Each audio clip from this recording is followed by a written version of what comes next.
আমার এই একাকিত্বের জীবনে তুমিই ছিলে আমার সবচেয়ে অমূল্য সম্পদ।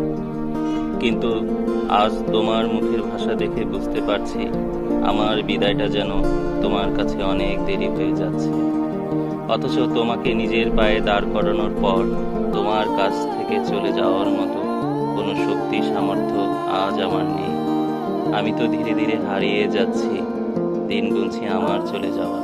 দোষ তোমার নয়, আমি তোমাকে সৃষ্টিকর্তার কাছে চেয়েছিলাম আমার সুখের জন্য, কিন্তু কখনো ভাবিনি একদিন তোমার অখুশির কারণ হয়ে উঠব। তবুও তোমার প্রতি কোনো অভিযোগ নেই, শুধু ভালো থেকো আমার প্রিয়।